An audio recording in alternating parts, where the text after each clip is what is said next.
And now, it's time for another Dice Tower review with Tom Vasel.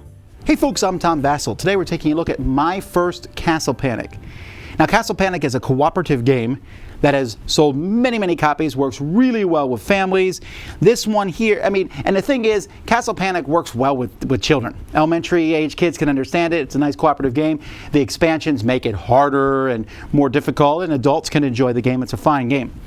This one, my first Castle Panic, is exactly what it sounds like. It's your first Castle Panic, but it's done for a much younger group. It says 4+ here on the box. I have a 5-year-old. I have a 5-year-old who's not particularly adept at picking up games per se.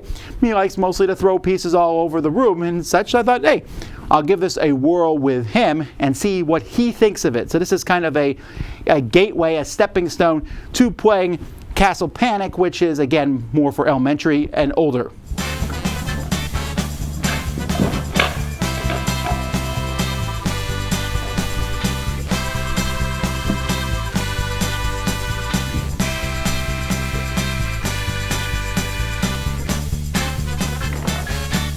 The goal of this game is to stop all the monsters from getting to the castle.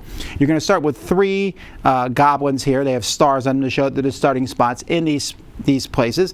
Each player is going to get a card from the deck placed in front of them face up. You have a castle and a wall placed here. And that's pretty much it for this game. And maybe I should put the castle together better this time so it doesn't fall over. Anyhow, on a player's turn, the first thing that they'll do is they will draw a card from the draw pile. Then they can play a card from the hand or ask another player to give them one of their cards to play. So maybe I will play this card. It shows a green circle, and so therefore this one here is KO'd. And we will throw him in the dungeon here, and now that monster's in the dungeon. So that card is then discarded. And then after that, all the monsters will move one closer to the castle, and we'll draw a new monster and place it here. Now sometimes when drawing monsters, various things will happen. So for example, this one here will jump all the way to the front. This one here, every monster, once you put the monster here, all the monsters will march forward another spot. And some of them will basically shove the monsters one space closer to the castle too. Now, if a monster hits the wall, both the wall and the monster are taken off. And then if another monster hits the castle, then the players lose. Otherwise, the players will win when all the tiles are thrown into the dungeon here. So you'll see the cards will show the various symbols that are here on the board. There are a few cards that let you get rid of any monster. There are also cards that are they're like just green or just squares. So players will be able to use these to take the monsters out as they're moving along the track. That's it. Players will either win together or lose together as a team. So we have these 3D castle and wall, really not needed for anything, but once you put them together, they do stay put together in the box. The monsters themselves are, they're not scary monsters. They're like cute little goblins and stuff. And the symbols here are not too difficult to figure out what they are. There's only 3 of them. The matching the colors and shapes, very simple. And what each of the cards will do is also very easy to figure out, and you'll be able to explain it to the kids.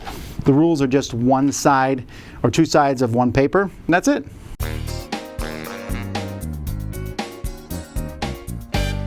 I am so happy with this game. This game, my son loved it. It was really easy to explain. What card do you play?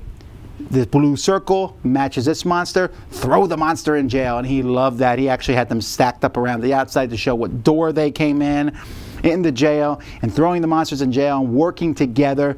And that whole, do you need to ask someone else for a card? May I have the card, please? Yes.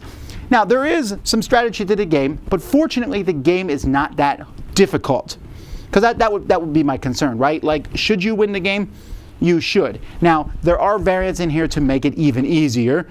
You can just say the one hero card can remove a monster on all the shapes, not just one. Or you can start with 2 cards in your hand. But you can also make it more challenging to start without the wall or to draw 2 monsters per turn. I don't think I would worry so much about that. The game feels kind of just right as it is, and if you are like to the point where well, this is too simple, then play Castle Panic.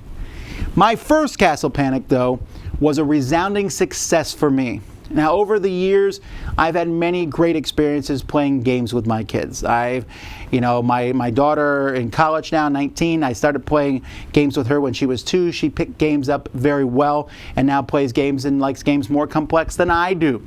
My son did not start playing games at 2. He's just starting to play games now at age 5, but this one worked well for him, and it brought back those memories of that first time I played games with my oldest daughter, now playing games with my youngest 19 years later, and it's a really good feeling. And I really enjoyed that this game had some teachable things in it. Hey, this does this, and he needed to be helped too, like the monsters and their powers. He wasn't able to pick that up, but I said this monster makes the monsters move faster.